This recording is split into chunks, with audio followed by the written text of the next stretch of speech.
అమరావతి నమో నమః.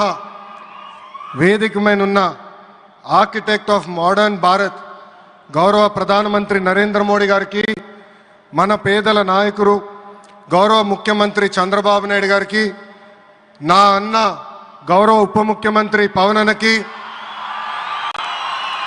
వేదిక పైన ఉన్న ఇతర గౌరవ పెద్దలకు, ప్రాణాలు సైతం లెక్క చేయకుండా అమరావతి కోసం పోరాడిన రైతులకు, ప్రజలకు నా హృదయపూర్వక నమస్కారాలు.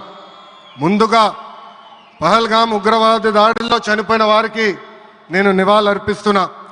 ఉగ్రవాదుల దాడిలో చనిపోయిన వారి కుటుంబానికి దేశం మొత్తం అండగా నిలబడుతుంది. పాకిస్తాన్ గీత దాటింది, అమాయకుల్ని చంపింది, చాలా పెద్ద తప్పు చేసింది. ఒక్క పాకిస్తాన్ కాదు, 100 పాకిస్తాన్లు వచ్చినా భారతదేశ నేలపై మొలిచిన గడ్డి కూడా పీకలేరు. 100 పాకిస్తాన్లకు సమాధానం చెప్పే ఒక్క మిసైల్ మన దగ్గర ఉంది. ఆ మిసైల్ ఏంటో తెలుసా? నమో గౌరవ ప్రధానమంత్రి నరేంద్ర మోడీ గారు. సింహం ముందల ఆటలు ఆడకూడదు, ఆడితే ఏమవుతుంది?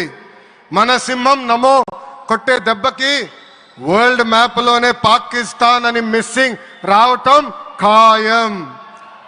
ఈరోజు పాకిస్తాన్ ఆర్మీలో పనిచేసేవారు కొంతమంది రాజీనామా చేశారు, కొంతమంది సెలవులు పెట్టిపోయారు.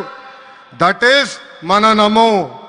నమో కొట్టే దెబ్బకి పాకిస్తాన్ దిమ్మ తిరుగుతాం ఖాయం. ఈరోజు నేను గర్వంగా చెప్పగలుగుతున్నా, ఎంటైర్ నేషన్ స్టాండ్స్ విత్ మన నమో.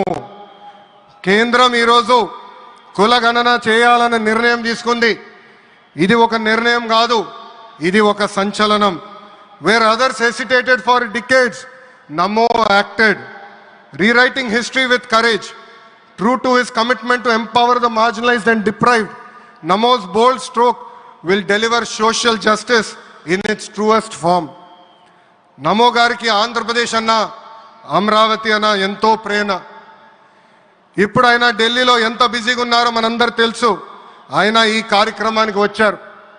2024 ఎన్నికల్లో ప్రజలు ఎన్డీఏ ప్రభుత్వానికి 94 సీట్లు గెలిపించారు. అందుకే మన ప్రధాని నమో గారు ఆంధ్రప్రదేశ్ కోరిన అన్ని కోరికలు తీరుస్తున్నారు. మొన్నే విశాఖపట్నానికి వచ్చి railway zone, NTPC green project, Nakkapalli bulk drug పార్క్కి నిధులు కేటాయించారు. ఏకంగా విశాఖపట్నం ఉక్కు ఫ్యాక్టరీని కాపాడారు. ఇప్పుడు అమరావతికి వచ్చి నిధులే కాదు పనులు కూడా ప్రారంభించబోతున్నారు. మనం ఒకసారి గతం కూడా గుర్తు చేసుకోవాలి. 2014లో రాష్ట్ర విభజన జరిగింది. కట్టుబట్టలతో మెడబట్టి మన బయటికి గెంటేశారు.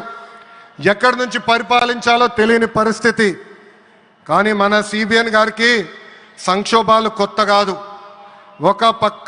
ఒక పక్కన సంక్షేమం, మరో పక్కన అభివృద్ధి చేసి చూపించారు. అందరి ఆమోదం తెలిపిన తర్వాతనే అమరావతి రాజధానిగా ప్రకటించారు.